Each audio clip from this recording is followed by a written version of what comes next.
There we go. Okay.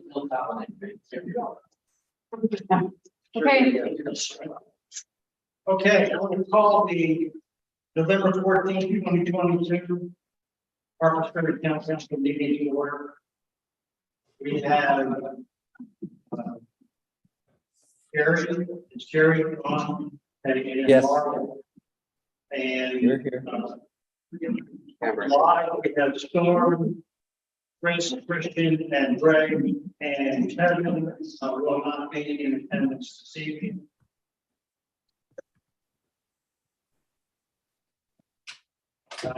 Approval of the agenda, any additions, deletions, corrections to the agenda.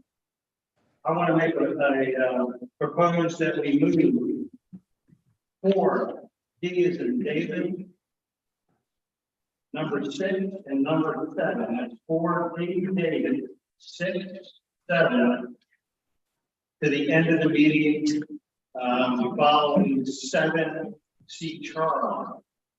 Because we may invoke the executive session on both those items, intercession to move that at the end. So I make that proposal for the council. I move to accept the agenda with that change.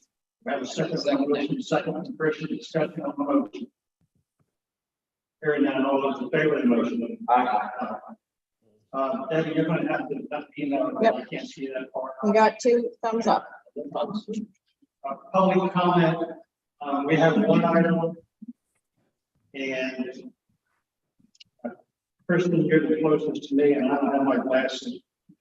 I got an email, and I got an email from Swan, the project manager, and they are requesting this be read in the public comment for the record.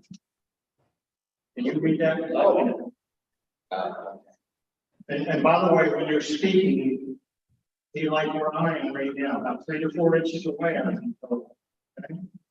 So if you're going to be reading something, what you do is hold it aside and then speaking to the microphone. Email letter to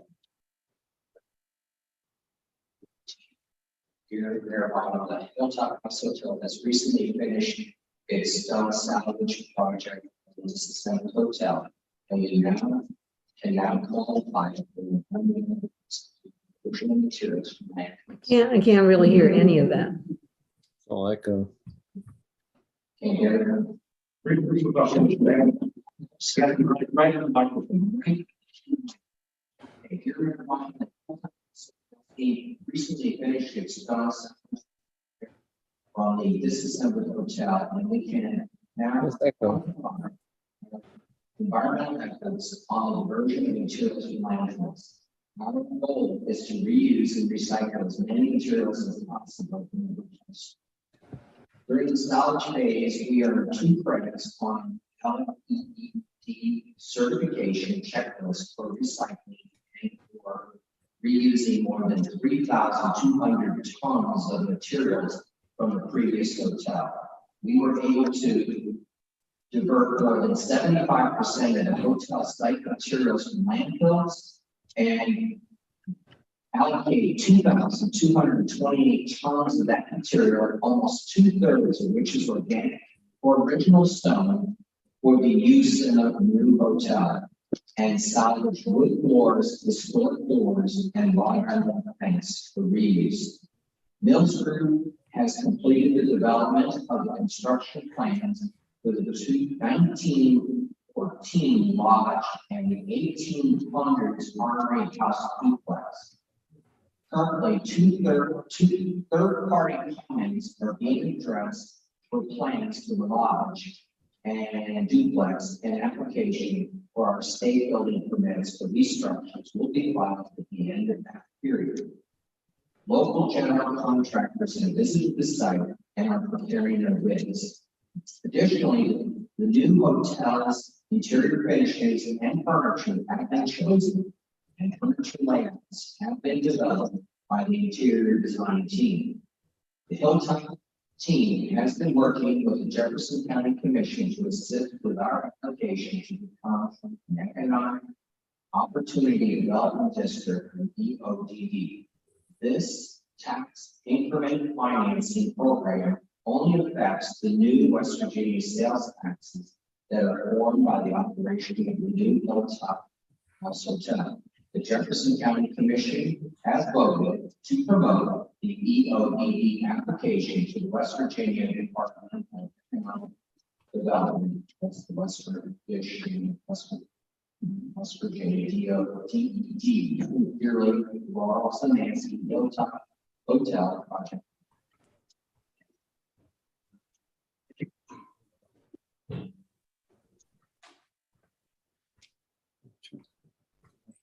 Evening, I want to thank Debbie and Melissa for spending the evening with us again. Melissa and Kevin's absence will be taking notes, so that will relieve three gentlemen to my left from doing that this evening. So thanks to both of you. And if you were making a presentation this evening, I'd like you to be as succinct and precise as possible so that we can move things along through the meeting and try to, remember that we've got people here in the evening. We don't want another 11 or 12 midnight meeting ever again. Mayor's announcements. I have several. First of all, I want to thank everybody here. Hey, know Steve. Steve's in the audience, but I'll be asking Steve to come up here later on during this the water department. Thank you, Steve. Number two, I wanted to talk about the Great American Pumpkin Roll that was held on Saturday. Had the opportunity, I know Christian attended it. It was a spectacle to be seen. It was an absolute joy to see the camaraderie and people actually getting along with one another. Feel a good moment. Particularly thank Patty, who did the majority of the coordinating on this. She spent an awful lot of time, and I appreciate that very much, Patty. For listening, thank you for coming and helping out. And that goes to you too, Debbie. And Zach, my pumpkin catcher, I want to thank Zach. Did a great job. He was taken out by a pumpkin, both Zach and Larry Waters. But they rose to the occasion and survived. I thank Larry and Len and the Eastman family, the entire Eastman family was involved, of course, there. And last but not least, I want to thank our roving reporter in the field, Storm. Great job and getting everybody fired up. I thought it was a great event, and hopefully Patty and I will be doing an after action discussion at sometime this week while our memories refresh and some areas that we can enhance a little bit next year and some areas maybe we need to cut back. I'm not too sure which one is more important. But I thought it went well and tribute to what we can actually accomplish when we work together. Oh, one more thank you to Angela and Chris Credit for supplying the portable PA, even though the roving reporter could not get it to function. All right. Also, I think it was the most children seen years. Yeah. And they were having Great event. Next item I want to talk about is the county commission, our county commission, our Jefferson County Commission, our county commission. As you know, I submitted an ARPA, the American Rescue Plan Act submission to the county commission about a year ago, Debbie, or so. It'll be close to a year ago. Then I was asked to make a presentation, and a couple of you attended that. Debbie and I attended it, and I presented our ARPA request for $800,000 to the county commission. And a couple of weeks ago, I got a nice denial letter from our county commission of Jefferson County denying our request. And I submitted an appeal letter. I gave you a copy, I believe. That's a public record. I'll be glad to share it with anybody who would like it. An appeal letter to the county commission to reconsider and fully fund the $800,000 ARPA request. And I hope today take a serious look at that and reconsider their denial. And I think that we did a pretty good job in laying out the framework as to why the denial was flawed. I may want to say also that, for the record, I met with the acting superintendent of the National Historic Park here in Harpers Ferry. That's Ryan Levins. He's sitting in for Tyrone Brandyberg, who's been on leave for a while. And I met with Ryan to talk about the old Shipley School. As you know, I sent a letter to the superintendent with 12 photographs outlining several deficiencies in that building that I'm requesting immediate attention to.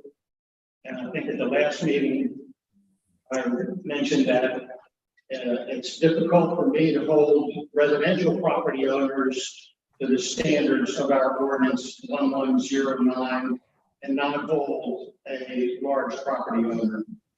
And I've taken that step with the Park Service. I did meet with the acting superintendent. He advised me that he did receive the letter.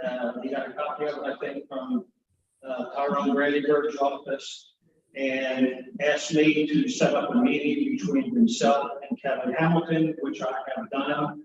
And they want to start remediation action very quickly so that the entire structure can be in full compliance with ordinance 1109. And I think that that would be a major accomplishment for us as we ride by and look at that school, which sits right in the middle of the roadway. And my issue is that school, and the thousands of tourists go by, they look at it, and they think it either A, belongs to the Board of Education, or B, it belongs to the town of Harpers Ferry. They have no clue that is a United States government National Park Service structure. And I'm looking forward to the Park Service resolving that issue. I attended the Veterans Day celebration at the middle school, along with Mayor Helen Detmer, and we both participated in laying a memorial wreath at the school.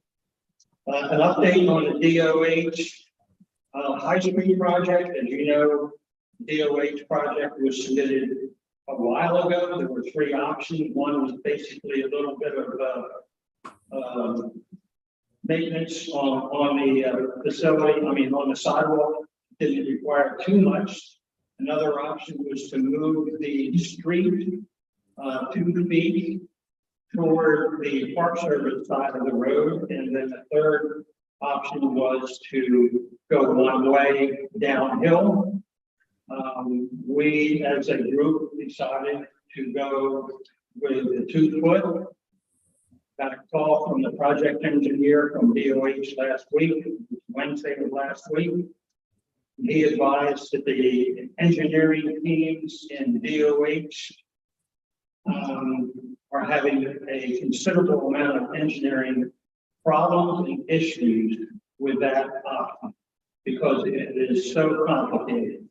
And they are requesting, or they're actually moving toward option 3, I think it was, which would be the one way. And they just feel that the issue of going 2 feet would be unattainable because of the complexities involved. Are the complexities of an engineering nature or jurisdictional nature? They're engineering, and the issue is where that pipe railing is, and moving is just it's an engineering nightmare for them to redo that and protect the businesses that are along there because of one for us, stormwater and everything else that's going to be involved. But it was total engineered, and I had probably I remember discussing that several years ago, and that was a preliminary observation anyway, but they wanted to go forward with the project anyway. So we'll see what they come up with. They're gonna stay in touch with me, but that's their initial thoughts on that. We have a wayfinding committee. I got a request from the Jefferson County Convention and District Bureau and that Captain Bates. They have a very generous grant that they received, and they are in the process of developing a signage plan. It's SIGNAGE signage plan that would incorporate a more visual sign for the entire town, which would include not only our street signs, but you are here type of things, and it's going to be modeled after the one that's in Lewisburg, West Virginia. So if you want to go online and see what the plan is, and it's going to be done by the same group, which is the Mills Group, which is working at the Swan on the Hill. And I recruited 4 members of the community to serve on that committee, along with, and they'll be working with Annette, and that's Mary Love, Christian, Holly Ann Clark, who is Tommy Van Vliet's wife, and Brian Gregg. And they'll be meeting with Annette very soon for their first meeting. Patty has advised me that November 30th at 7 p.m. I will assist whoever at the gazebo and lighting the Christmas tree lights. So if you have nothing to do and you want to see your mayor in action, come on up on November 30th at 7 o'clock and watch me try to figure out how to put a extension cord into something that I couldn't see last year. But anyway, I digress. On the back table, if you're interested, the Old Time Christmas will be coming up on December 3rd and 4th. Will be the first weekend this year from 9 a.m. until 4 p.m. It'll be one way from Henry Clay to Shenandoah Street, just for December 3 and December 4. This has been coordinated with Chief Brown and Parkersburg PD, West Virginia Department of Highway and the National Park Service. And we're going to try it this year. And if it doesn't work out, then we'll abandon it for next year. But it's our concern is safety with the numbers of people at that particular time. But we're only doing it during the first week. And we'll just see how it goes. May work and may not.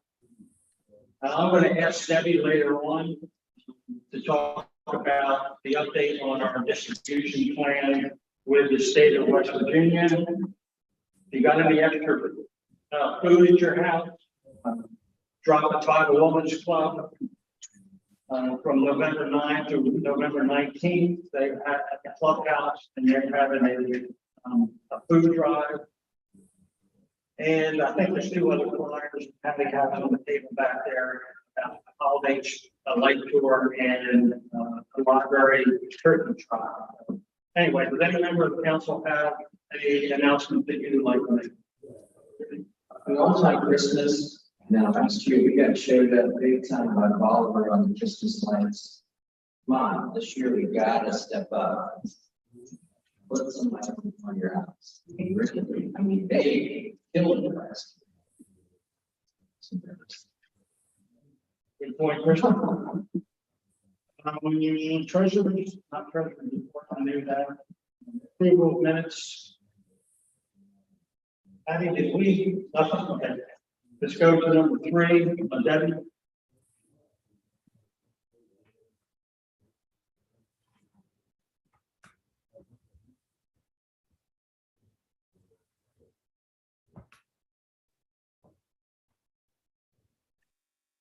Good evening, Mayor and Town Council. Financial reports to the bank received are for the end of September 2022. Close the first quarter of this for 25% from the year. In the general fund, our new carry forward 2%. We made $156,547. Therefore, the income of September to 96.22 represents 28%. Our operating expenses are approximately 24%. However, overall revenue received through September represents 34% of projected income. The summary includes the infusion of the ARPA members used to pay for main replacement. So we renewed.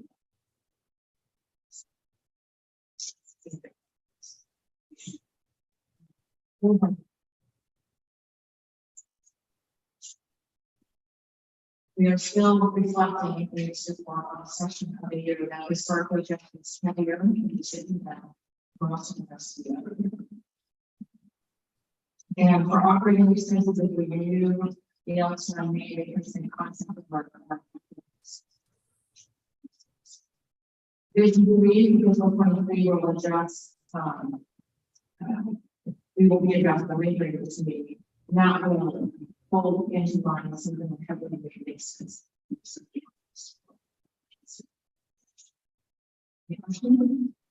it fair to characterize it as we're more or less on track on both revenue and expenses? Awesome.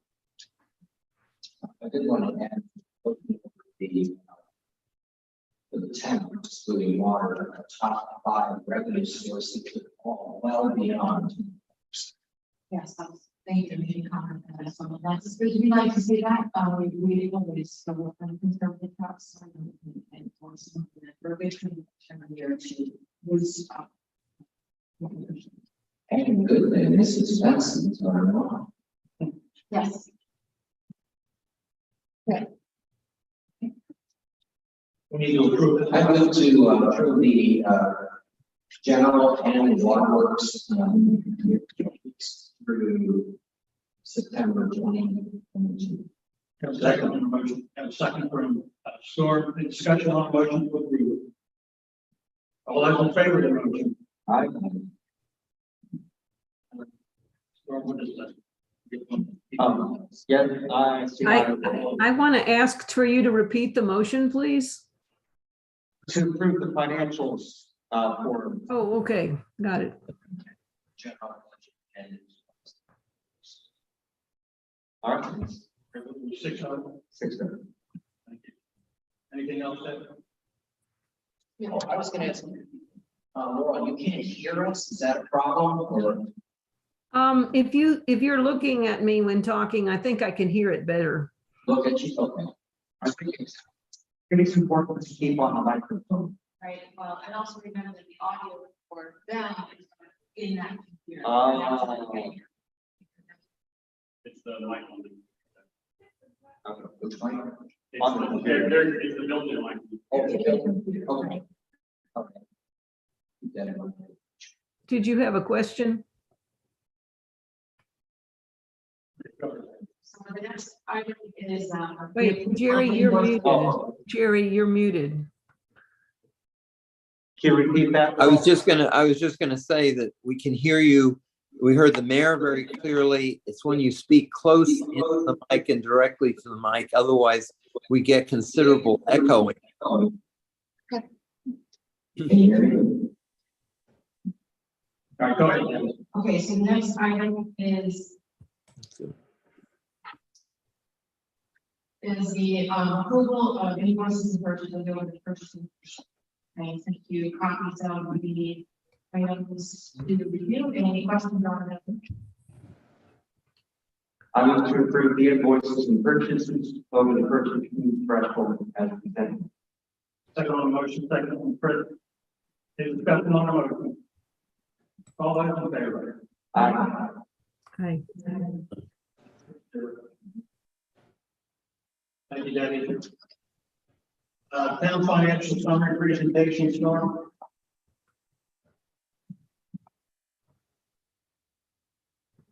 This is a report, the Budget and Finance Committee that Storm serves on that we had discussed.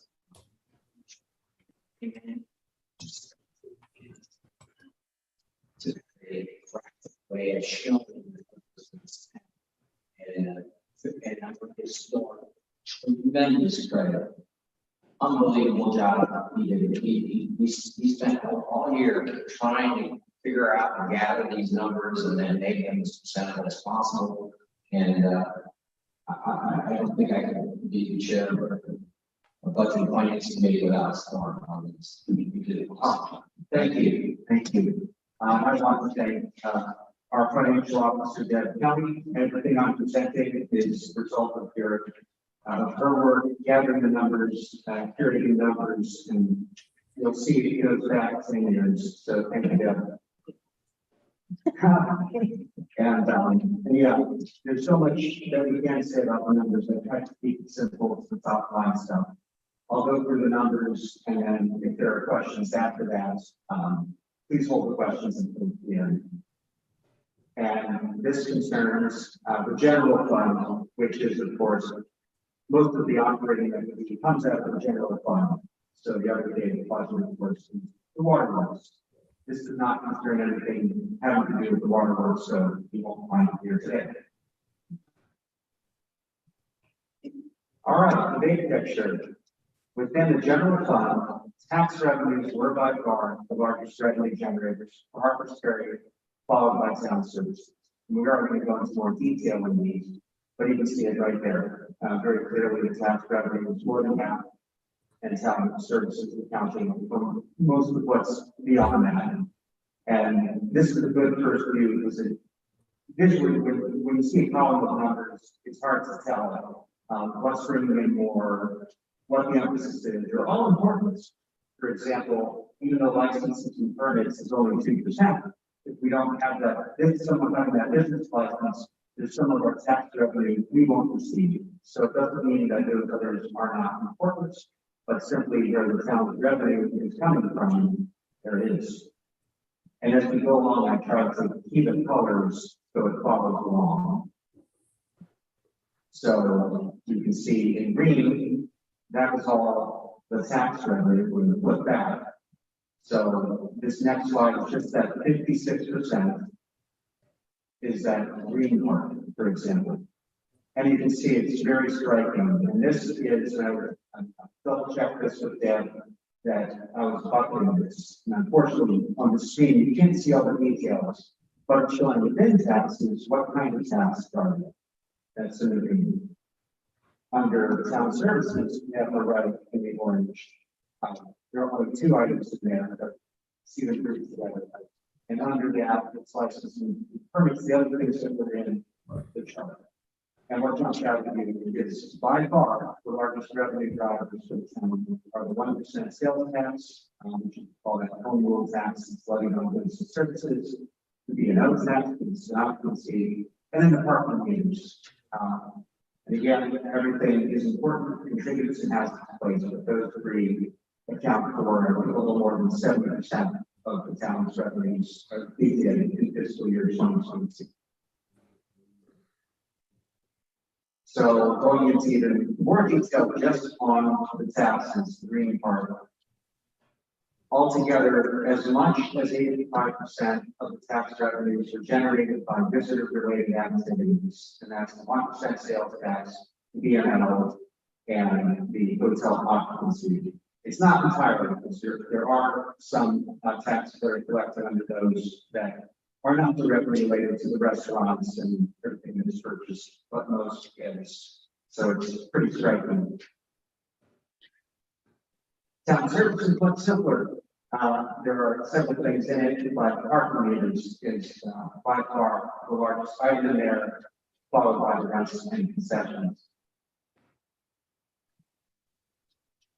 I also went back 10 years from what we had in the records, because that can really tell you more than just a snapshot what the trends are, and they're adjusted for inflation. And I use the Bureau of Labor Statistics CPI figures, which is the standard for rate for inflation.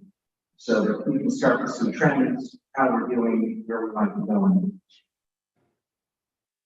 All right, I'm going to let your eyes adjustments.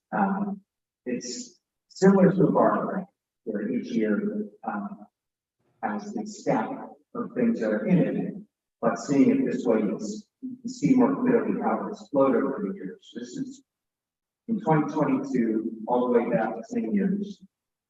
So it's the same numbers we've been looking at. And since 2017, the revenue has been trending upward, although the mix has changed greatly since 2012. So it's very clear when you look at the graph on the right side, you can see the green tax revenues are much higher than they are on the far left side. Conversely, the orange shows town services and related revenues shrunk. And then on the right side, they pick up again. And as it is labeled, you're just listening to this, it's because we used to provide police service to the town of Oliver. That ended, so that took away both that town services revenue, most of it, as well as fines and forfeits. That went down a lot. And then I've also marked where the home rule 1% tax began. That's when that thing starts to grow to the right. That's also when the park mobile revenue for the park managers began. So that is really what is driving further increases. And then overall, even with that growth recently, we are only at about 10% more revenue than we were in 2012 investors. Even though we're doing okay, we're not screaming down the road here. Mhm. Soon okay. Okay, this is the same thing where I'm just looking at the tax revenues, that it has been primarily the 1% tax, sales tax that's led the growth in the overall tax revenues since the fiscal year 2017. And everything else has been more or less the same, with the exception of alcohol taxes. Now it's a relatively small part of what we do, mostly because the town hall. That was things to be in your alcohol. And then maybe we drink this, I don't know. And now we're on to the town services. This was a big shift, that parking meters are now the primary revenue source. And it used to be payments from the town of Oliver, the police services I talked about before. And the rest of the set is remaining more or less the same this entire time. Okay, general fund expense ratios. So this is less detailed, but just to give a sense of how much do we spend on these, how much do we spend on regular operations without getting too far down. And this, each bar represents, it's always 100%. Everything that was spent is in that bar each of these 3 years. And there will be a graph where it goes back 10 years as well. But this is to illustrate that it's public safety with primarily the police department that is most of the spending, and that's consistent, and general government. And that the expenses are generally in the same range year to year. And this is the same information, but instead of being as a percentage of expenses, it compares it to what we're bringing in. And you can see there's a purple box that's showing that there's that gap between our expenses in 2022 and 100%. That means that we are, if you were a company that say we ran a profit for the year, it's funds that were not earmarked, but we did not need to spend. So these are funds that are going into our savings account, if you want to call it that. Here it is, sort of that. But that we exceeded the expenses in 2022, and that's a pretty great thing. Now we're looking across the past 10 years. I want to point out that this is only regular expenses. It doesn't include capital outlays, one-time spending, one-time revenue. So these are the things that the town is committed to year to year. And the spending ratios for each of the categories, it's been consistent year to year, fluctuates some. And then looking at it against total revenues, it rises and falls more because revenues have fallen and risen past 10 years. But on the far right, this is what's written in purple. Recent positive revenue trends, not just this year, but the fact that we are seeing, instead of deficits, additional revenue, coupled with continuing spending discipline. That is, when we have extra funds, we're not just shoveling them right out the floor indiscriminately, may afford us opportunities to dedicate more resources serving the town's ongoing priorities. And that's kind of a long way to say, if we are consistently bringing in more revenue, then we got more things for the town to do. What that would be, that's another discussion. This is about providing just a general snapshot of where we are. And then the appendix just provides some of the terminology and the method that I use to adjust for inflation. That's it. Other questions?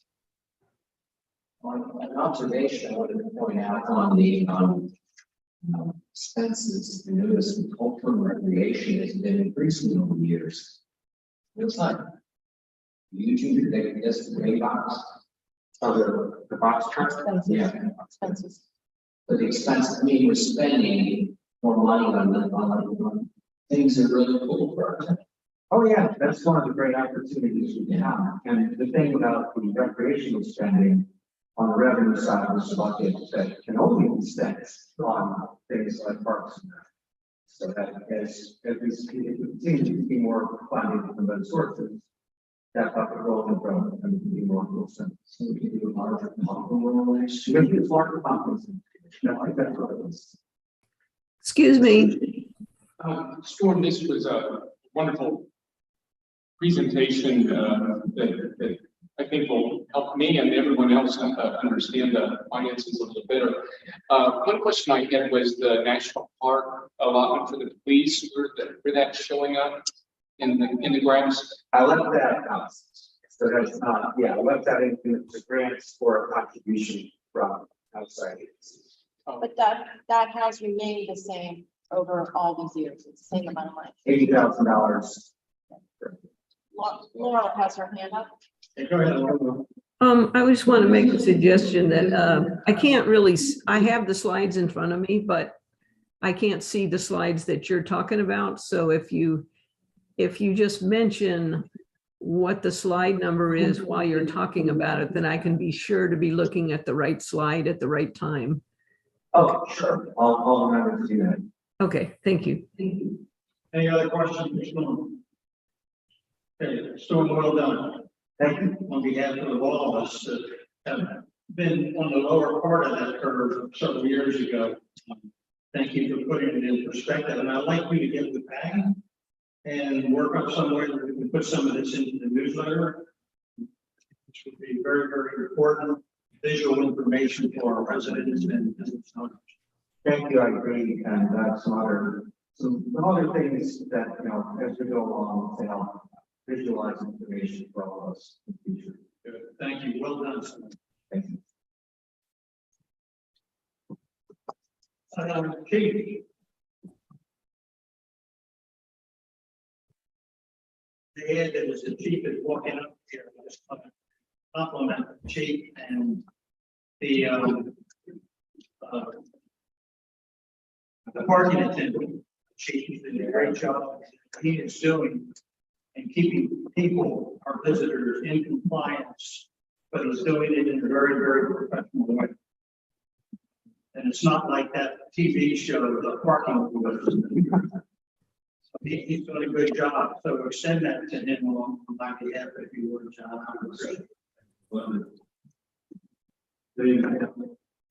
I just want to give you the report about we had no accidents, 0 call-outs, everything is good. 169 citations issued and 91 I think there's some issues. Look at those concerns that we have. We're setting up for the moment to be able to do the tour through both Shipley and the middle school. So the object of the committee with that. our way of sending them to dates up so we can go through the buildings. And also moving forward and getting appointment meetings and we can be a part for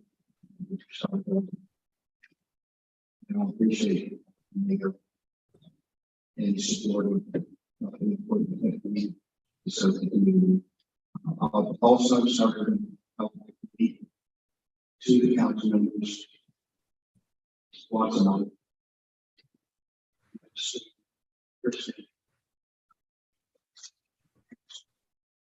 Just to make sure that who's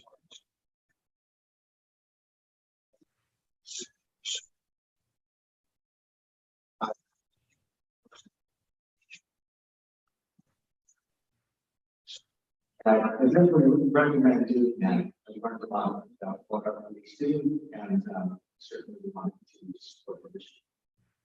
And I can tell you, the chief has really stepped up on the, he's also a member of the parkland committee, and he stepped up on the issue around Church Street. And he came up with some really good ideas that Larry Waters is just implementing today. And I think we're going to make an improvement there. And of course, we're going to have further enforcement up there on Church Street. That's going to. Right. Our main focus, we've been focusing on day parking since we had the parking today.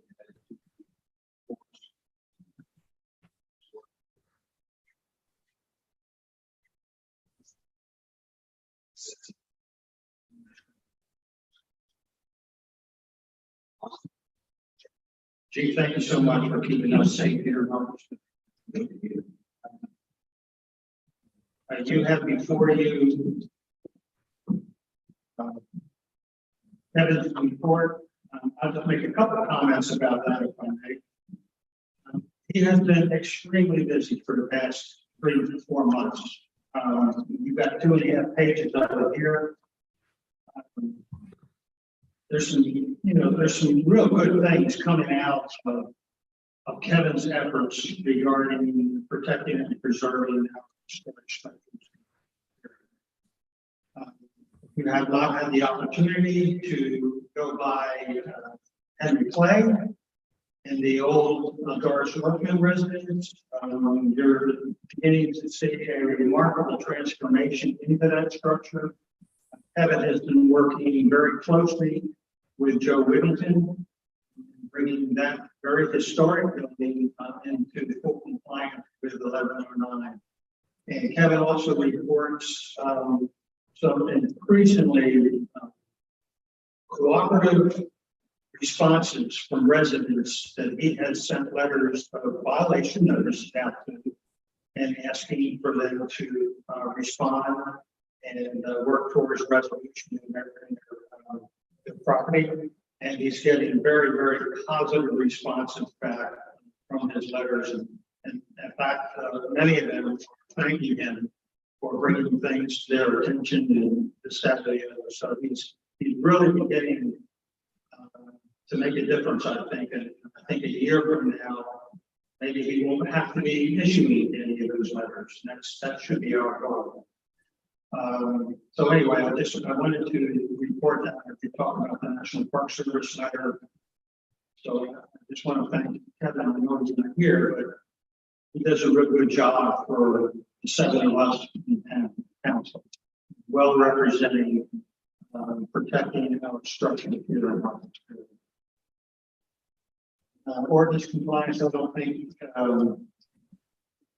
Kevin has anything to say. Budget and finance, Kristen, you got this must be sorry. So the Budget and Finance Committee met on Halloween, the 31st, and we went over issuing every one of these items here. So the first being discussion and action regarding a funding request by Trail and Town Lines. This is to reimburse monies that have been spent for STEM. Notice on my looking at Chris sent out a nice email, a lot of photos, and showed just all the stuff on this trail. for the Woodpecker Wood Trail. So I move to pay Alexis Grant and pay $549.29 for reimbursement of purchase Woodpecker Woods Trail building project. First discussion on the motion. All those in favor of the motion? Dennis? 6-0 for the record. Taylor? Chris? Okay, the next one is, Chairman order here. Okay, discussion and action regarding funding request for Parks and Recreation. So this is the funding for the pumpkin roll competition we had this past weekend.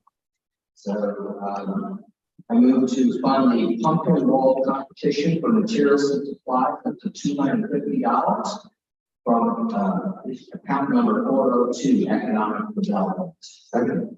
Got a second from Storm. Discussion on the motion. All those in favor of the motion? Okay, 6-0 for the record. In favor? okay. This is a real important one.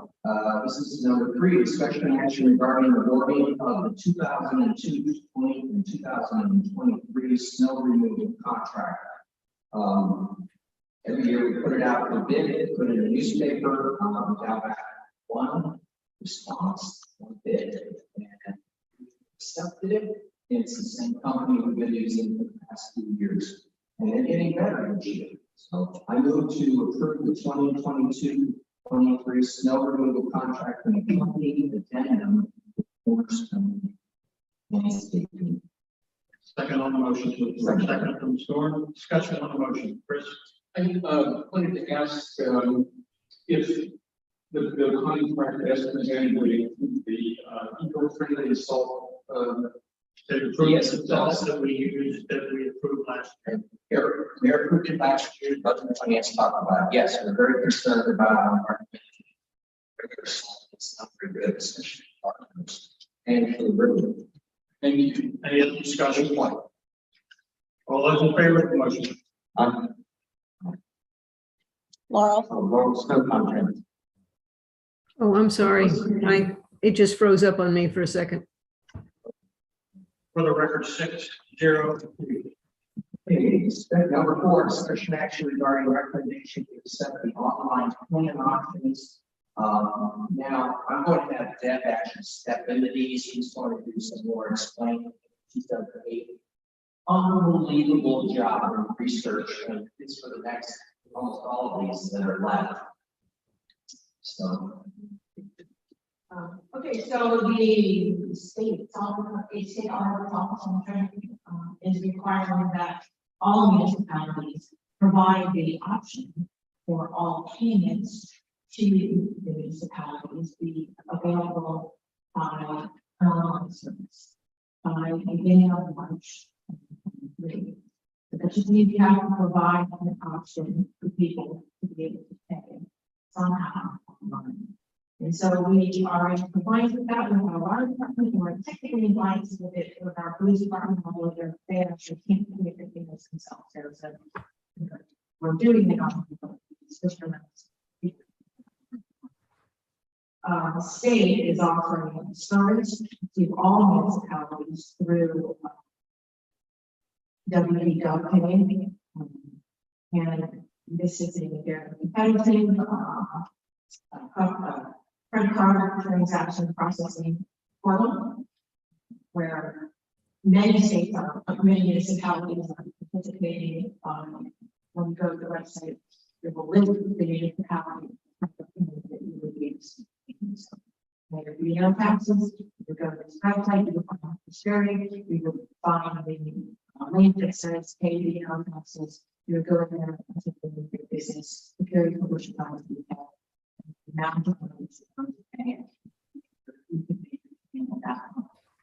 In all cases across the state, for us, the person making the payment will be paying a fee for doing so.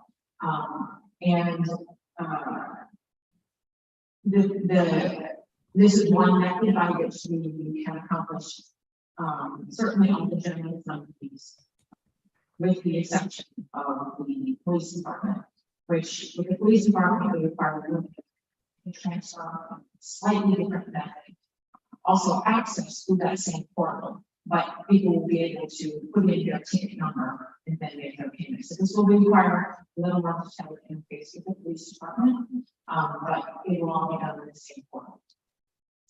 So, and I think I said, we are able to accept, credit card payments through our compliance right there. So this will,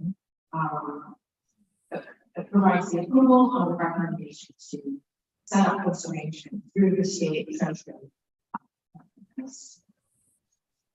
I move to approve recommendation for arrangement to accept online payments. The online payment options through the West Virginia State Treasury. Second on the motion. Second, Christian, discussion on the motion. All those in favor of the motion?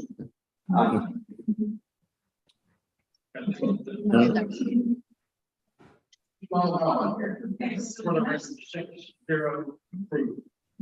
Okay.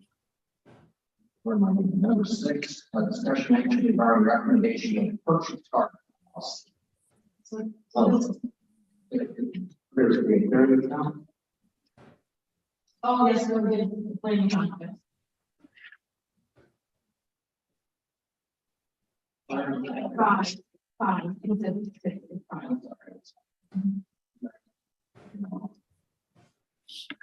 So the planning account is, so you've got all this payment being made from. And. I didn't read On state website. The payment.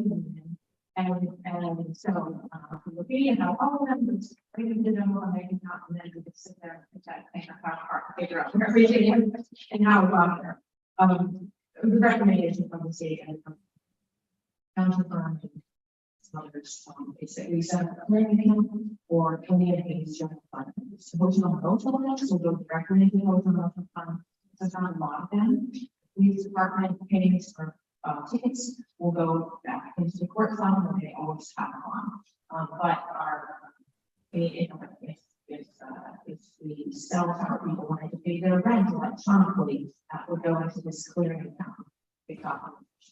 Okay, VNO will go into that clearing account with the documentation back up, and then we'll pull those up. So that this motion establishes a separate together. I'll move to approve recommendation to establish a clearing account to receive on online customer payments as presented. Second on the motion. Second from Storm. Discussion on the motion to approve. All those in favor of the motion to approve? 6-0 for the record approved. Okay, that's discussion action regarding recommendation of purchase card policy. Okay, so we are going to be getting a new purchase market as first of the year, and we've been wanting to shore up our purchase card policy as possible. So this is an opportunity to do so. The state requires that we accept that we provide to them a purchase card policy procedure that we adopt that governs all of how we're going to manage the purchase card policy. So now that we have this purchase card policy, this is the actual baseline policy that the state provides to us. And we can accept it as it is, or go back around and say, this is what we're adopting. If we want to, we can add to it. Melissa and I have done a lot of research on these procedures. Melissa's on through some training on it, and this does seem to encompass the most of what we need to gather up. And it has also addressed many of the summary laws that we have in the years. So this is the recommendation on us to adopt this, and then separately a policy addendum to our current handbook that basically references this policy, and also discusses some other specifics obviously. I move to approve recommendation to adopt the local government purchase card policy and procedures I'm supporting revisions to the employee handbook as presented. Second on the motion, second from Christian, discussion on the motion to approve. All those in favor of the motion?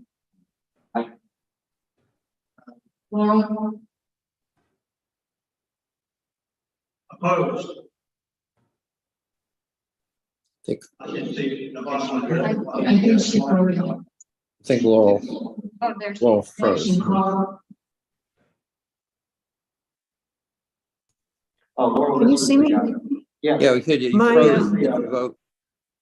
it's for the P-card policy. Yes, yeah, I did vote. I Yeah, did you vote froze. twice. Okay. There's a three colors law. Okay. Number 7, discussion and action regarding recommendation of virtual card assignment to the police officers. So, in the past, the police clerk, they all purchasing of miscellaneous items that police officers use with their vehicles, cleaning things, other miscellaneous things that they might need from time to time. This is simply a proposal to assign those to appropriate police officers, as assigned by the chief of police. I move to authorize the chief of police to assign the purchase cards to police officers as needed. Second on the motion. Second from Christian, discussion on the motion. All those in favor of the motion? 6-0 for the record. Approved. Okay. Number 8, discussion and action regarding recommendation of fringe benefit policy. This is one we recommended as attended much state auditor training, that we adopt policies regarding, some of the fringe benefits to income as necessary, according to IRS regulations. And so this looks like a uniform policy, which it is, that we're looking at handing for us to be adding to our, employee handbook, but it also discusses that those uniforms may become pension and benefit and maybe a tax on the benefit and it makes out simple procedure to accomplish that. I move to adopt changes to the uniform section of the employee handbook as presented to include fringe benefits policy. Second on the motion. A second. Discussion. I have a discussion item, second paragraph, second sentence. Oh, yeah. We discussed that in budget and finance. I would like to mention.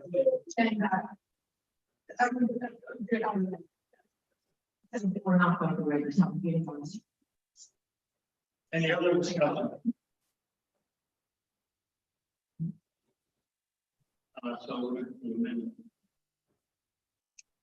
Oh, sure. I move to amend the prior motion by altering the second sentence of the second paragraph.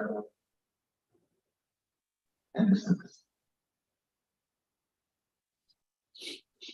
Well, that's it. We're altering that sentence. Please, A second. Discussion on the motion. All those in favor of the motion? Okay. Discussion and action regarding recommendation of travel policy. Okay, so this is one also, I think in our recommendation from the state auditor's office, it is laid out, procedures for, getting approval for travel and how we will go about funding expenses associated with that. It's kind of, there will be forms, like this, this will work, will use it, standards, instructions, administration, per diems, this is something for the destination travel, this can be in advance, per diem or it can be as depending on how the travel is anyway. and we have that. And we did discuss both options in budget and finance, included that the policy where we go by per diem made the most sense for our town. I move to adopt the addition of the travel expenses. So adopt the addition of travel expenses to the employee handbook as presented. Second on the motion. Second from Christian. Discussion on the motion.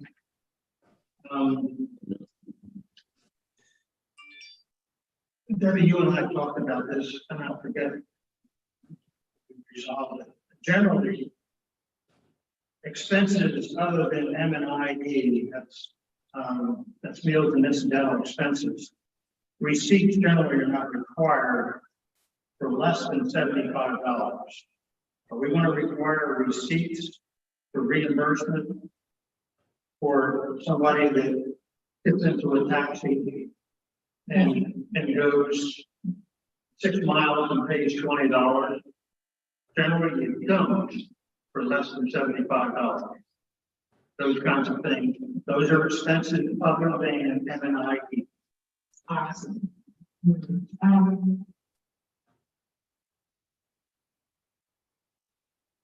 Yeah, we talked about it. I'm not sure about that. And that's essentially to someone who's working Johnson at the constantly.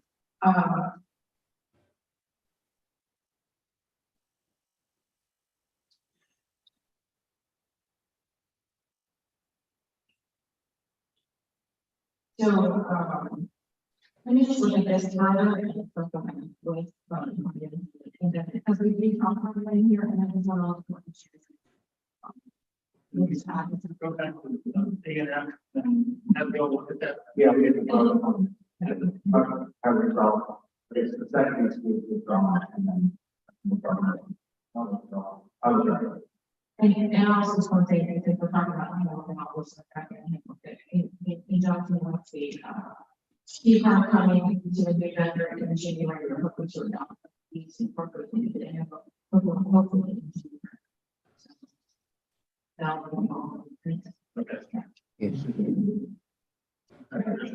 All right, I think this is the last one, the budget findings. Discussion action regarding recommendation policy for use of town vehicles.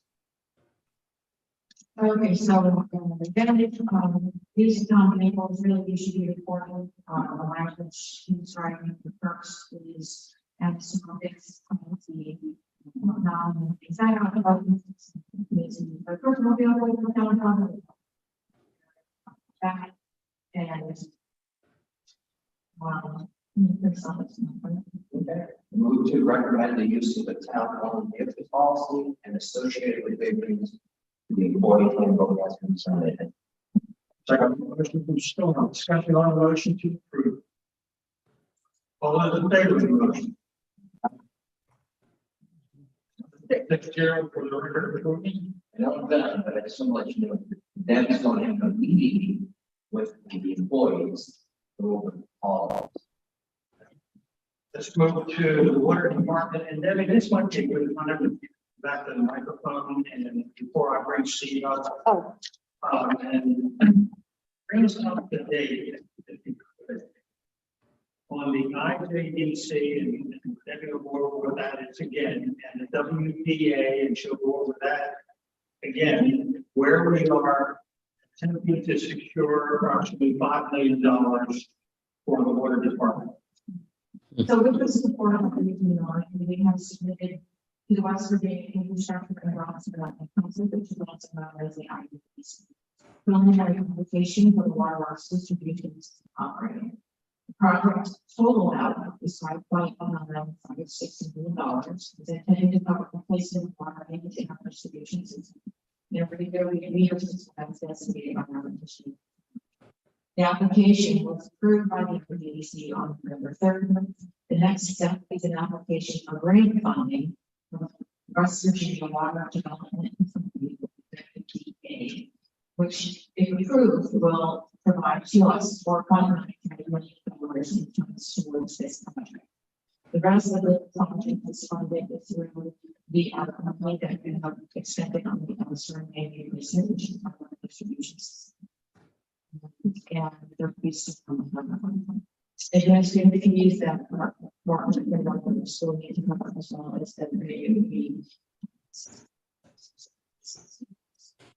We are almost there. Just we get through this last round. I'm sure this requesting the grants I'm excited, it's a grant this time. This is a grant. It's a grant. This is not a loan. So.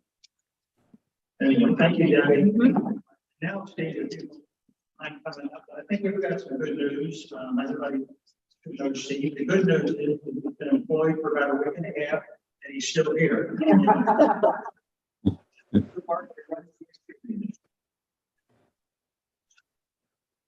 Steve has come on board, working very, very closely with Steve. We meet probably every day. If we don't meet in person, we talk on the phone. He shares things with me and I share things with him. I can say that Steve has totally immersed himself as a work plan, particularly focusing on organizational issues at the work plan. He's come up with some great ideas, and as we start implementing them, or as Steve starts implementing them, he'll be sharing those as he goes along. He has been meeting one-on-one and two-on-two, and as many as of the workforce that he can get together very regularly. Is that right? Regularly? Yeah, he's working a lot of times with the other employees down there, and they're getting to know Steve very well. And Steve, I want to thank you for the great job that you're doing for this week and a half and for showing up. Steve, I don't know.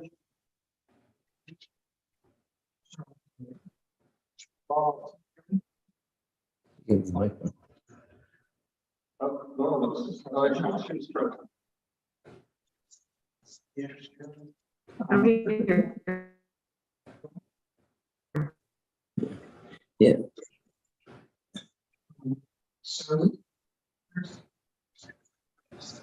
Steve, yeah. Could you speak Anyway, in you could be on the front of that table, so. or speak into a microphone? Or? Yeah, right. That's, Okay. yeah, we can hear your voice. Welcome. Okay. So certainly, with the staff, everybody on the staff, and Steve, so that's been very positive.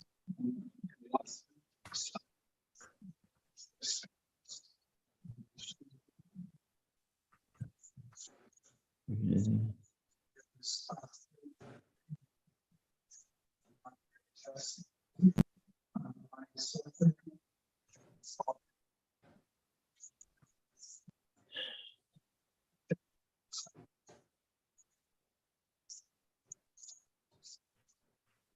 Mhm. Really? Yeah, I'm not hearing anything. We lost you. We can't hear you at all.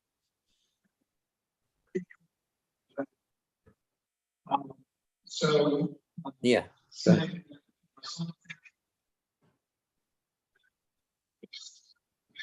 So I heard you say so, but then after that, it all stopped. Right. Yeah. I'm not sure what it takes to be heard through there. I guess directly into the directly into the front. I think if you can't. Is it plugged in?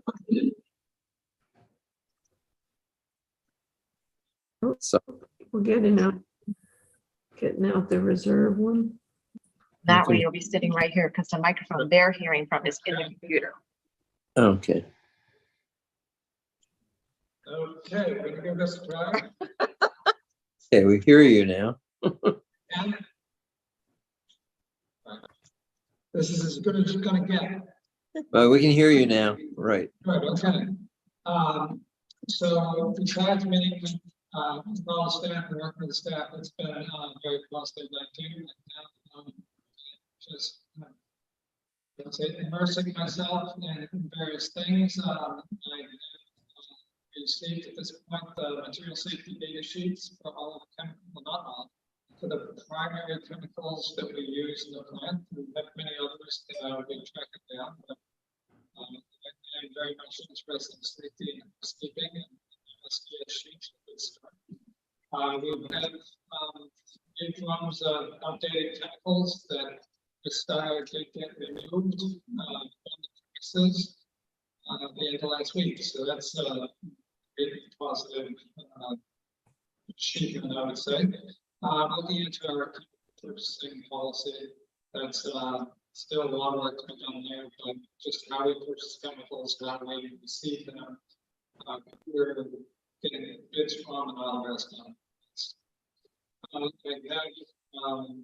This point made connection with Marchand, the state's health department, with Jim Bedford, Paul. I spent a few hours with you today at the point, and Chris, who I would meet in person.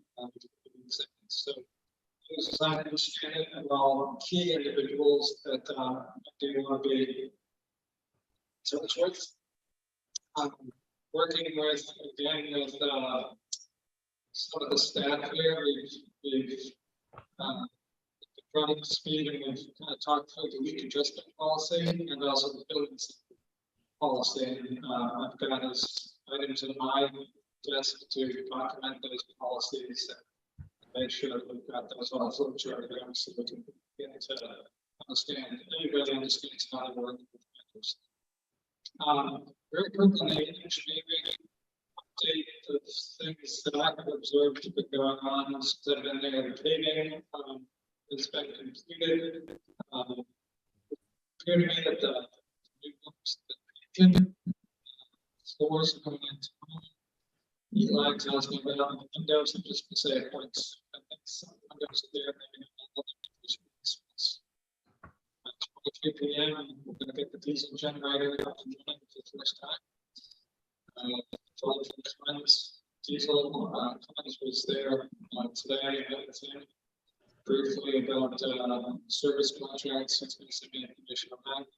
The recommendation on future. And then the telemetry is in process. Today they got as far as getting where as I would describe it, the telemetry receiver is effectively communicating with the PLC, the controller, the water system. So that gets the signal into the control system. What still needs to be done tomorrow is that the sender of the tanks to the receiver still has to be. So that's not everything that's what your taste of this week. Any other questions? You guys hear all that? Well,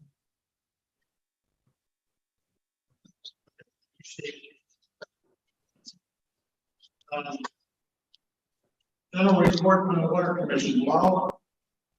Okay. I just have a few things here. The Water Commission is working with West Virginia Rural Community Assistant Program, that's RCAP, to add GPS coordinates to our database for each residential location. That's some 750 residences in our water system, in our water district. This is the file that will have the type of each service line eventually, which we have roughly 2 years to complete, is to find out what each service line is made out of and put it in a data file. So we're working with that RCAP to do that. Later on, we'll be adding information about the composition of the pipes. So if any member of the public has not turned in their survey, this was the blue survey they received in the mail. We are still accepting that, and they can turn it into the town office. Our water sources are that we drink is from 2 sources, the Elk Run branch and a nearby spring. Recently, we learned that both of these sources of water are still flowing into our intake into the water plant. So we are getting the water from both of those sources. And the spring water comes to the intake through a pipe from the spring. And that that pipe will need some pressure release valves added to it. That is the way to help it achieve maximum flow. And this is work we can do ourselves. So I'm just putting it on the radar here, is that we can increase the spring flow if we do put these pressure release valves on it, on the pipe. The Water Commission has signed a MOU, is the easiest way to say that, with West Virginia Rivers. West Virginia Rivers is a statewide organization focused on promoting the health of West Virginia's waters and downstream benefits. And our MOU is also works with Potomac Valley Audubon Society. And it's to, and what we are going to do is bring elementary school students on tours to the water plant and we also will help supply information and material for younger students.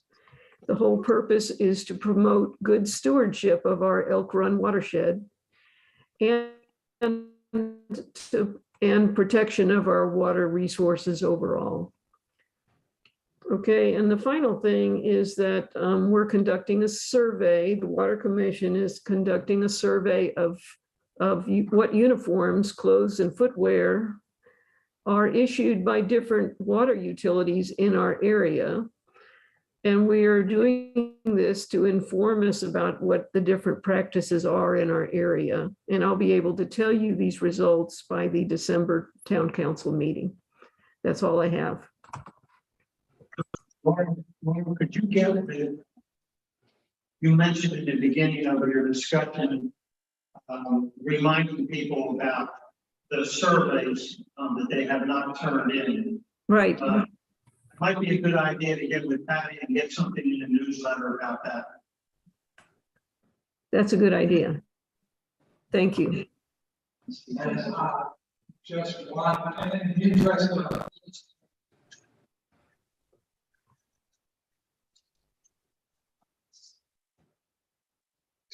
Can't hear you.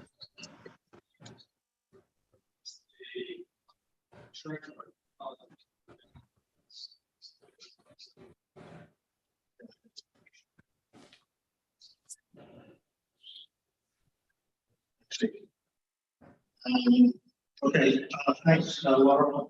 Presentation discussion, facility improvement engineers report.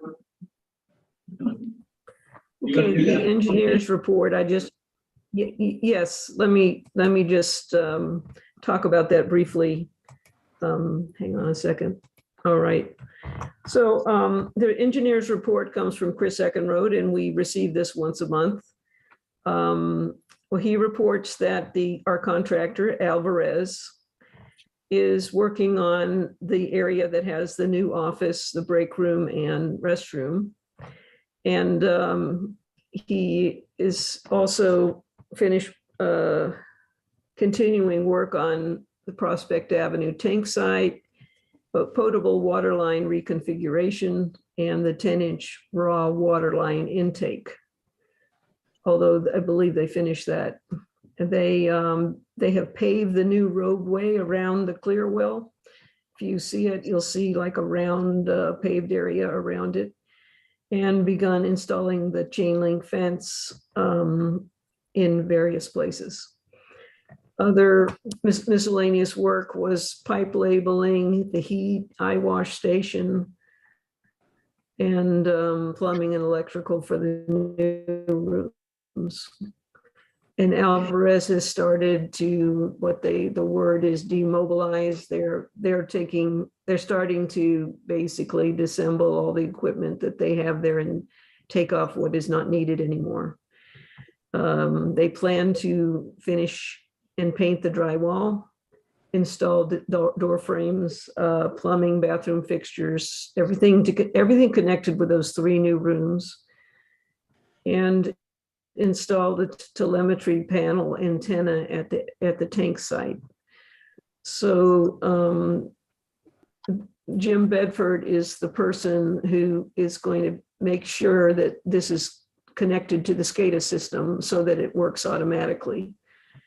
The SCADA system knows when the tanks are full, and he's there this week. So substantial completion was issued on September 27th, and final completion is scheduled for December 1st. I don't think that that's a firm date. I think that could change by a few days. Our next water meeting is December the 8th. And then the rest of the report has to do with the pay application, which Deb is going to talk about. And that's all I have for that. Thank you, Laura.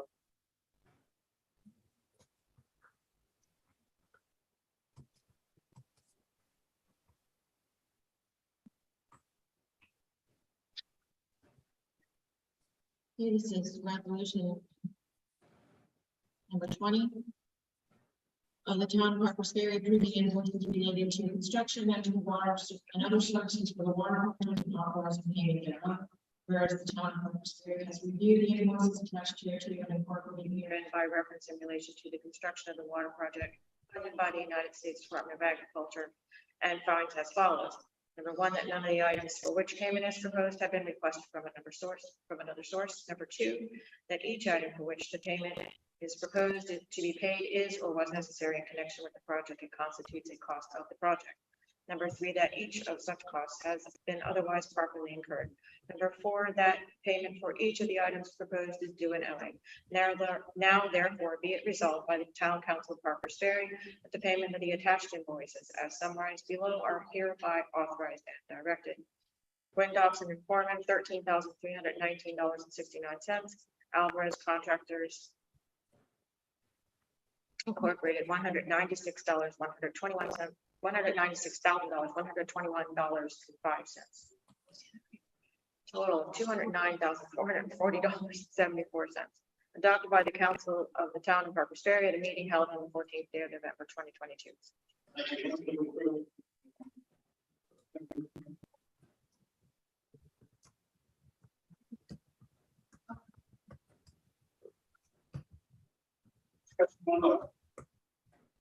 All those in favor, please.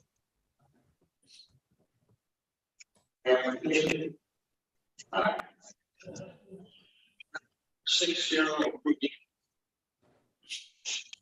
Discussion and action regarding 2023 budget revision 3 for Harper's Ferry Water Works. I'm gonna take it. So, as you know, we have been keeping the chemical purchases that we got in particular in conjunction with the new, and Steve, was doing a great job with Chris to try to do some projections on this and, Casey, as we move forward. We do project that we will need a good bit more to finish out this year before we kind of get into a normal, purchasing case. And In order to accommodate that in our budget right now, what we've done is increase the plant chemical line by $8,000 and reduced water mains 620.6 materials by it's $83.99. What we're doing there is just pulling back on the purchase of the torque valve exerciser that we thought we would get this year. We still may be able to do it, but we're going to just wait until later in the year before reassigning it there. And then we also needed a small adjustment down in our line for travel expenses, as regard to these guys are doing some training. So.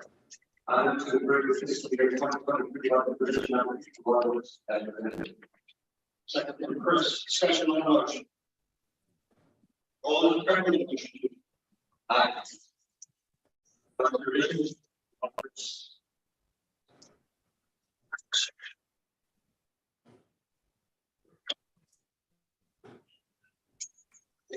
We're going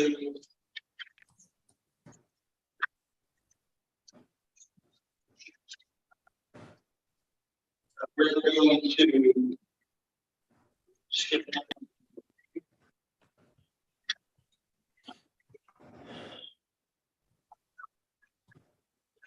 The next two items, I believe, are what we put off till the end of the meeting. Is that right? So the only other water commission item is I would like to nominate Mr. Gino Cisco as the Bolivar rep to the Water Commission in a term that would end December 31st, 2024.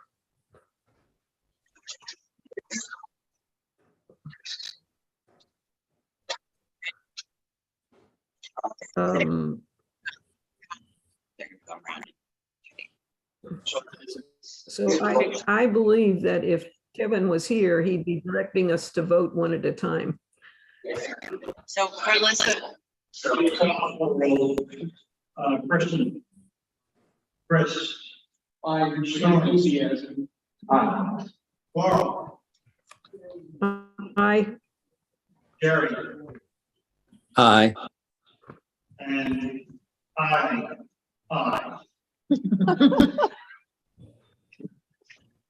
6-0 to approve the appointment to the water commission. And you become a CD captain.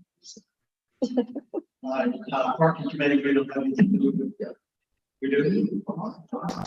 I'm gonna move. Just to give you a little update what's going on, I chair the parking committee. But yeah,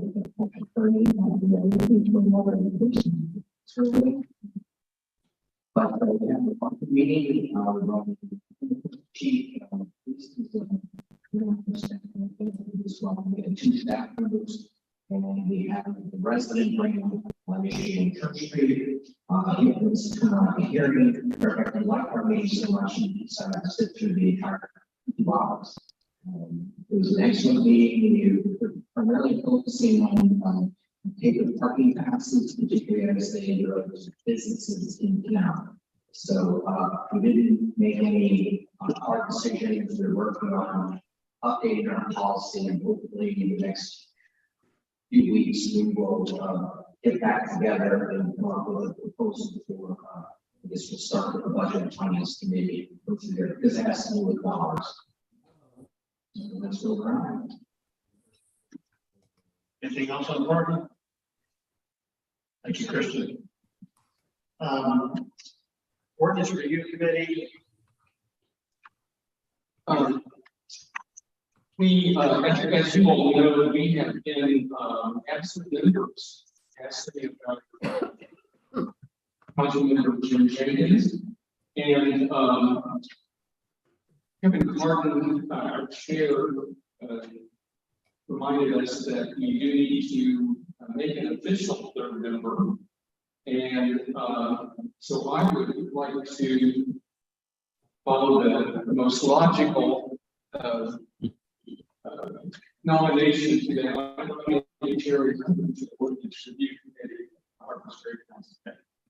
Any other nominations from the board? Hearing none. All those voting to indoctrinate Jerry. This is the roll call. I don't think so. Because, it's not a nomination.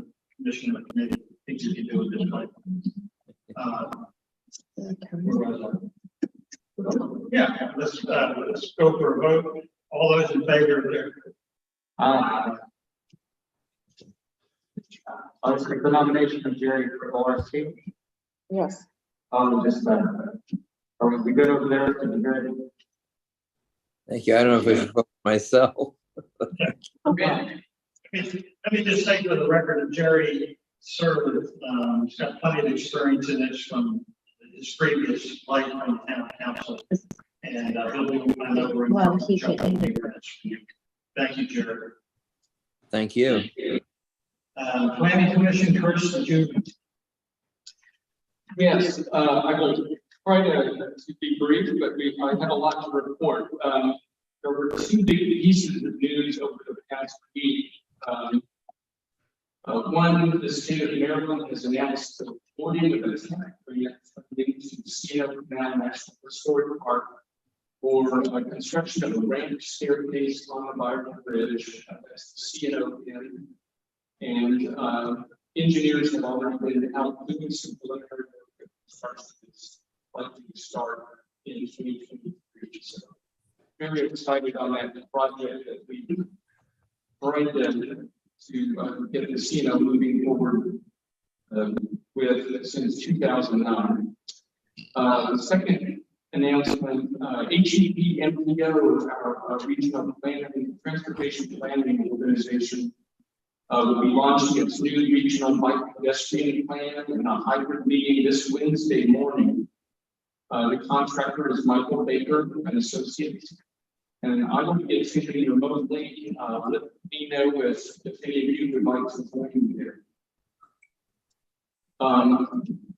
This past Thursday, we had the launch of our town comprehensive plan update with the help of the WVU Land Use Clinic.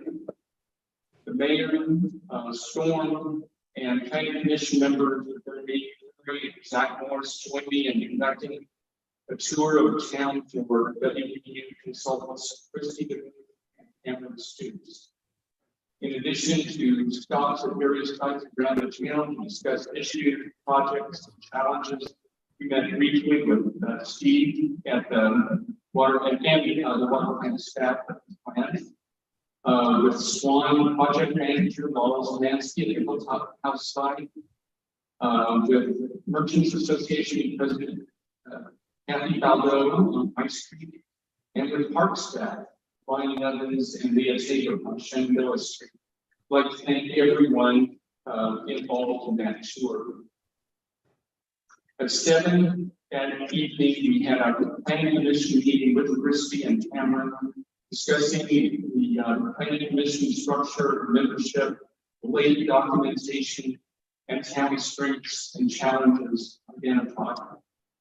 Our consultants identified one problematic clause in Article 133 as it pertains to the function of the PC of the planning commission. We should look at a possible ordinance change on that in the near future. So, Jerry, there's your and my first homework to work on. In addition, WVU submitted draft bylaws and procedural guidelines for the planning commission that are in accordance with West Virginia Code. We will be discussing and taking action on those at our next regular meeting, which is next week. And they thought it would not be necessary for the town council to make action, to take action on those documents. However, will be submitted to the town council. So you can see if there's any objections or concerns or questions coming. And as a side note, I'd like to also thank our member, Brigadier Curry, for offering water and goodies to Walter Bakery. The next meeting with WVU will be in January or February, and they are requesting to participate in that meeting via Zoom. At that meeting, the goals will be to identify stakeholders, review the present plan, and discuss the goals and vision statement. The public is welcome to attend any of these update meetings, but we will be holding special meetings, surveys, or other methods to solicit public input. So I'm really excited about this launch and the great beginnings that we had. And speaking of our next regular meeting on the 2nd this month, we will be discussing and possibly making recommendations to town council about plans for a new home near the Franklin Putnam intersection. I expect a permit applicant will attend, and some of the issues to discuss may have implications for other future development in town. That meeting will be at Town Hall and open to the public. That's it for me. Oh, can I move right into the next item on the agenda? As the consultants from WVU had presented us with a retainer agreement. This is basically a contract with them, a The budget item was previously approved by county council for $20,000, but we need to make that payment agreement official now. And I believe that you've all seen that in your council documents. So I move to approve the comprehensive plan and payment agreement that we you and direct the mayor to execute it. Second for sure, discussion. Second. So. All those in favor of the motion? I, Say, here's for the record, approving the motion. Approving the motion. Been late. Okay, thank you, Chris. Landmarks, do you have anything? yeah, I do, I'm the chair. Sure. I was not at this meeting, but it's easy. Awesome. It's biggest conference in the city. Can't hear you. And this year, she's been great.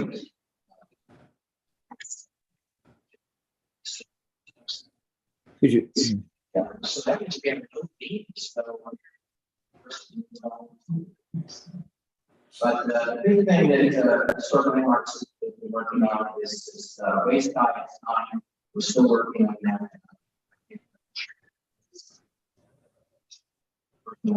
Come up with some places to submit bids to.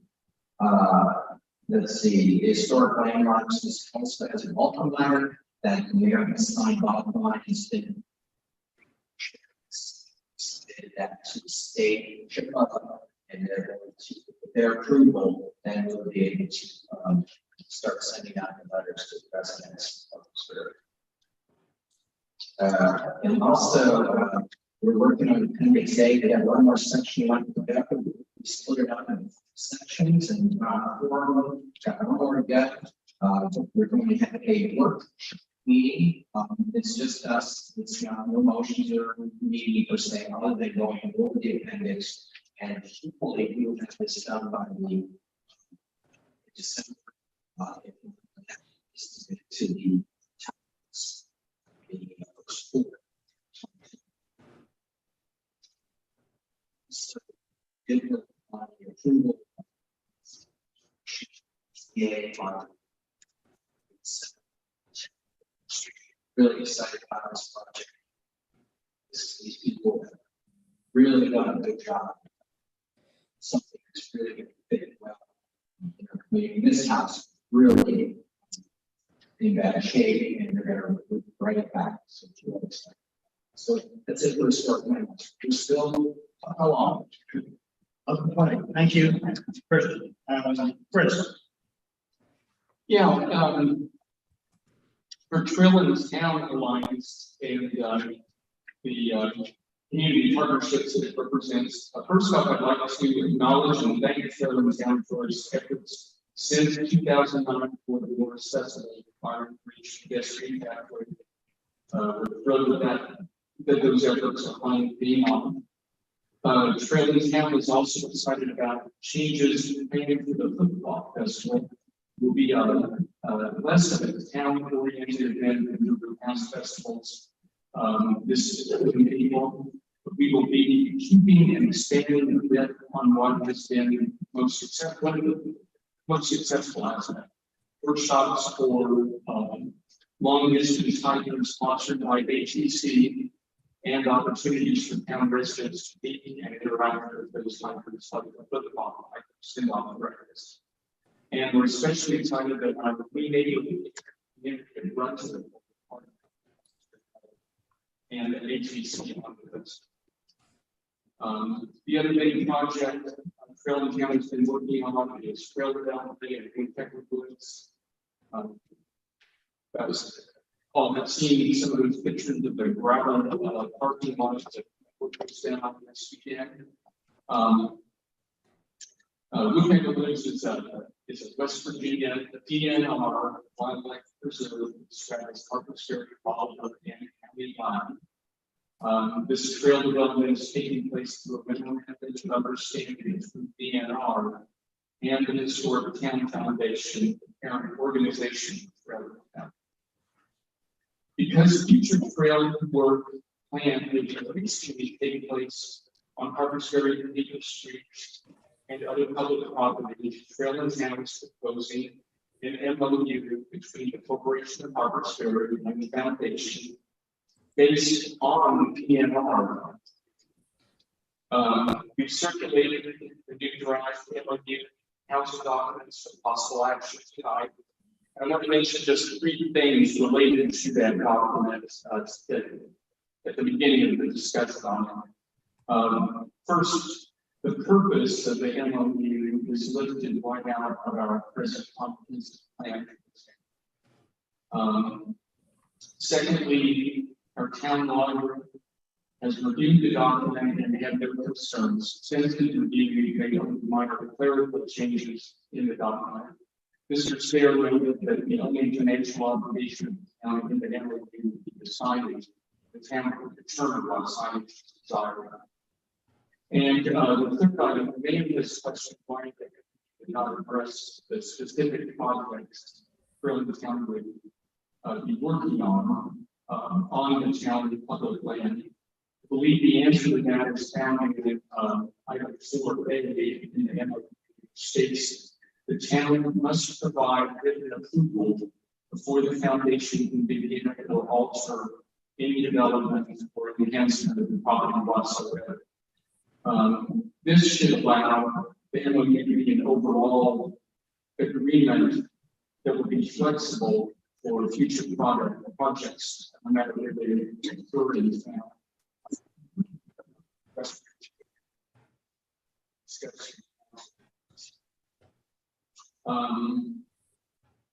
It will be up to the town to decide whether these individual projects need merely administrative review, town council, perhaps planning commission discussion and action, or possibly public hearings. So with that, can I go ahead and make that motion? On this, I need to approve the draft MOU between the corporation of Harper's Ferry and the Harper's Ferry Boulevard Historic Town Foundation, and to direct the mayor to execute it. Second on the motion. Christian, discussion on the motion. All those in favor of the motion? Hang on a second. I just have a question, please. Has this MOU been reviewed by a lawyer or our town lawyer? I'm sorry. Yes, Christian said that it had been reviewed by the town attorney. I'm sorry, by who The reviewed, town who attorney. Ken Sayer. can say or did review this? I guess there's a part of this that talks about my question. I just want to bring this up as a question. That talks about if the agreement is dissolved, the foundation has to remove any structures. That's in part 5.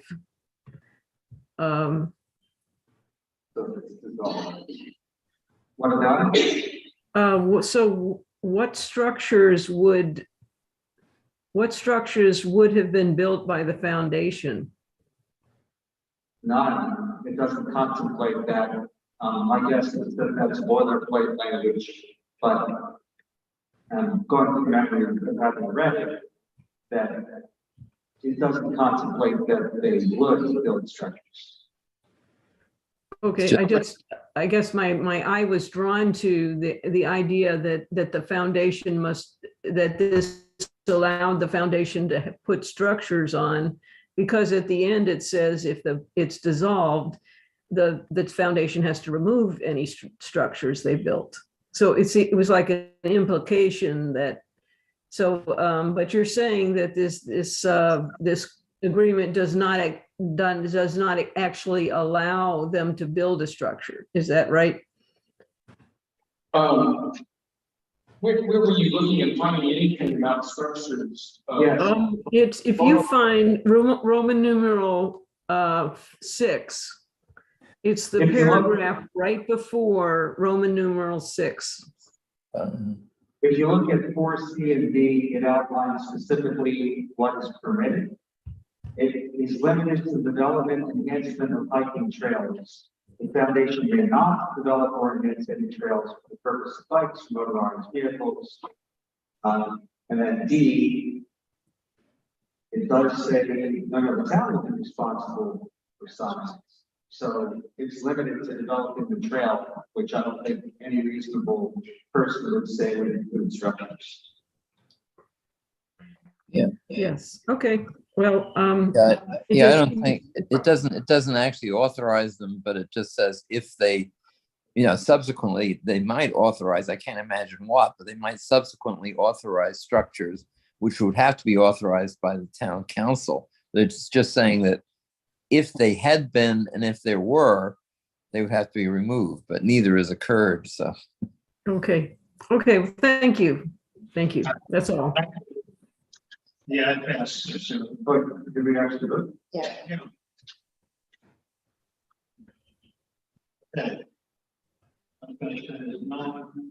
Discussion action regarding the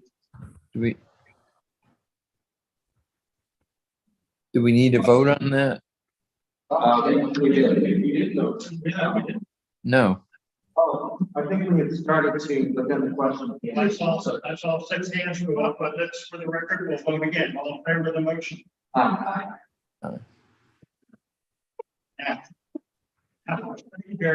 Now we'll go to new business. Discussion action regarding the November County Board of Mayor's Month proclamation. The chief's in there, and you're identified. Chief, have you been involved in this family court awareness?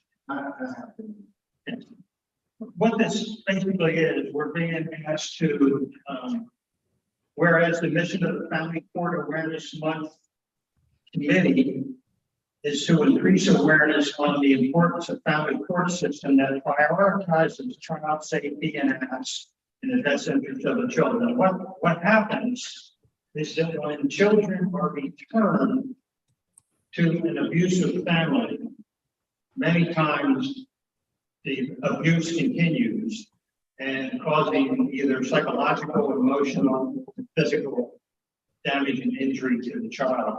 And what this organization is established to do, it's a protective mechanism to ensure that the child safety is number one when it comes to children being returned to their family court system. Did I cover that right, John?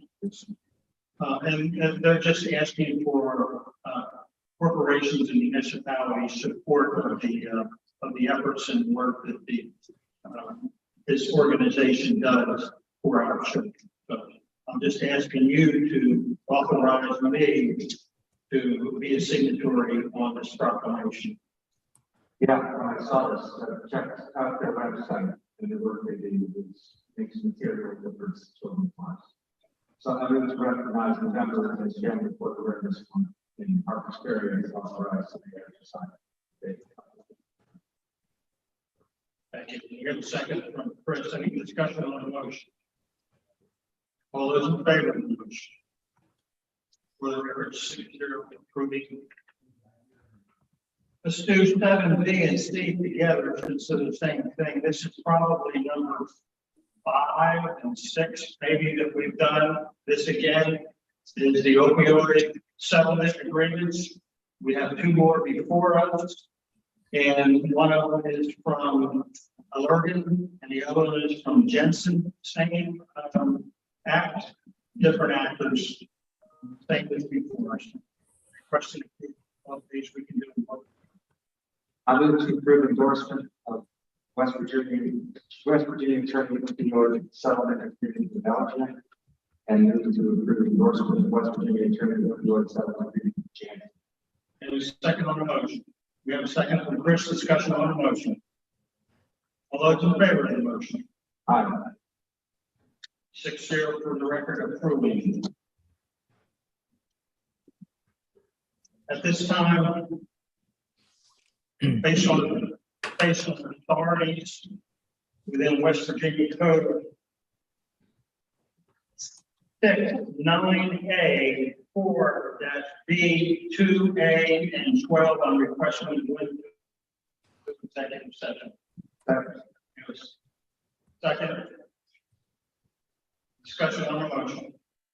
All those in favor? 6-0. We are now in executive session at 8:50 PM. Hey, Laurel and Jerry, give me just 1 second. I just want to verify that what I sent you is going to be the right thing. Hang on 1 second. I've got it right here. I can't. Debbie, authorized. 5-8. Okay, yep, go ahead and hop over to that other one. All right, the mics are turned off.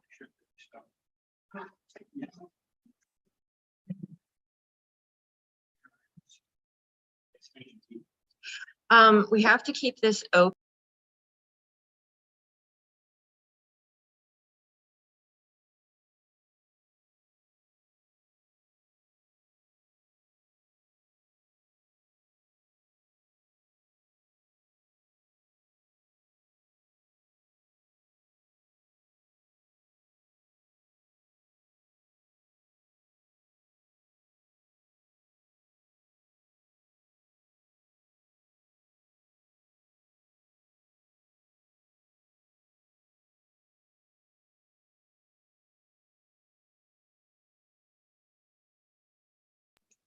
Jerry, go to your email and pick up that other meeting. That's tiny. Did you hear me? Special council. 6 to 7. Trying to see that. Okay. Why is that? Jerry, Yeah, I did. Can you hear me? I can hear you. I can't see you. I can't hear you. I can see the Okay. transcript, but go, in Yeah, I your did. I email, know. I have sent you an email to you another did. meeting. You need to go and click on that invitation and it will Okay. take you out of this meeting and into a private meeting for executive session. Okay, just a minute. I see. Yeah, I need another. I'm not, you're good, Laurel. Okay. I wanted to ask you. Hang on. We're still live.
There.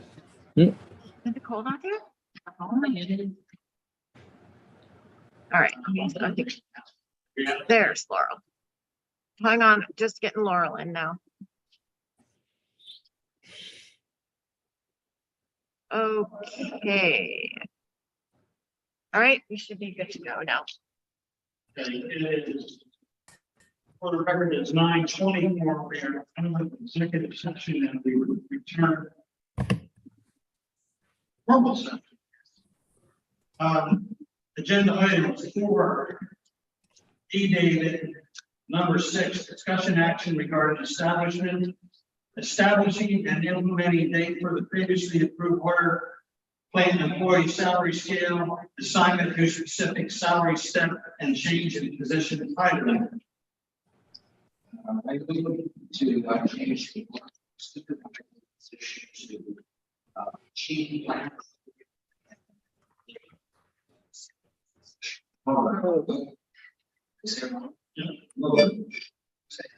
I'll take it as current superintendent administration. Current title is superintendent. Proposed titles. Heard that motion. Okay. The proposed title. And proposed title, chief water operator. Chief. Okay. Move to change superintendent position to chief water.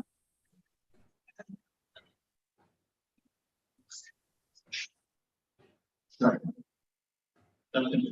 Discussion on the motion. Hearing none, all those in favor of the motion? 6-0 for the record. Good job.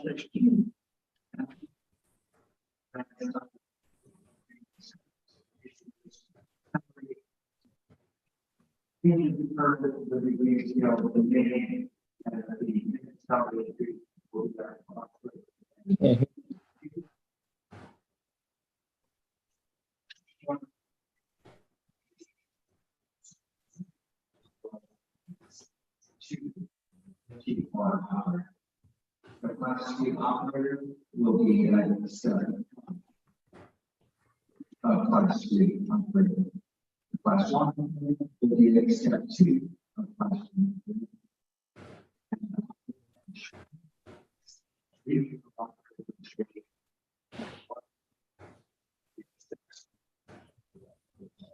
Can you hear that, Jerry?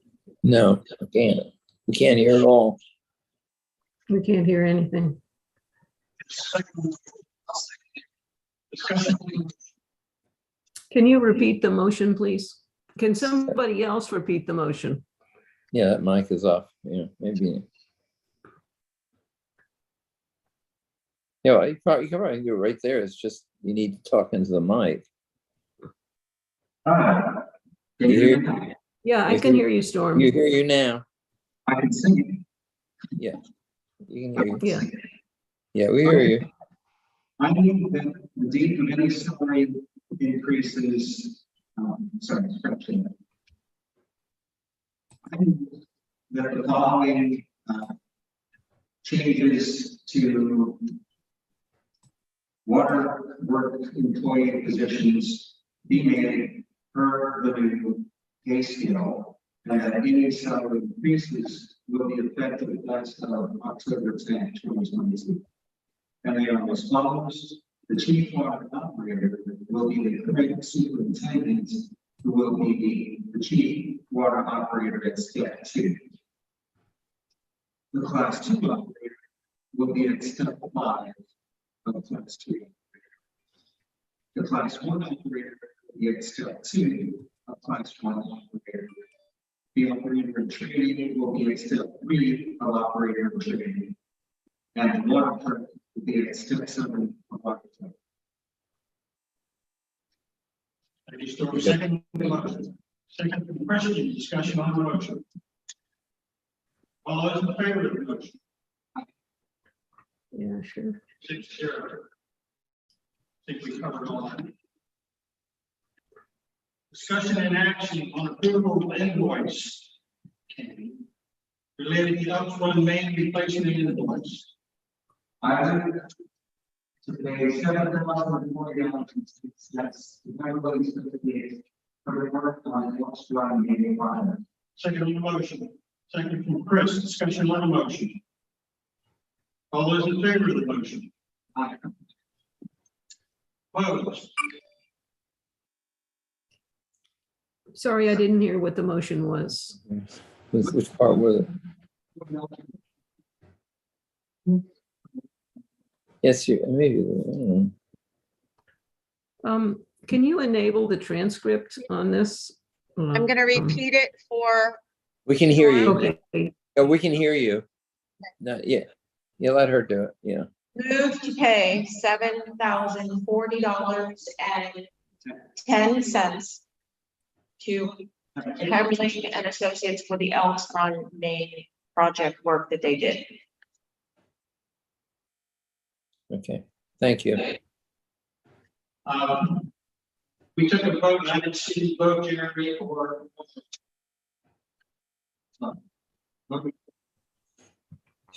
I'll vote yay, aye. Yeah. For the record, 6-0. Favoring the motion to approve $7,040.10. Any other business before this illustrious body? Motion to adjourn from somebody, motion to adjourn from Chris. Second from Christian, discussion on the motion to adjourn. We are adjourned at 9:31 PM.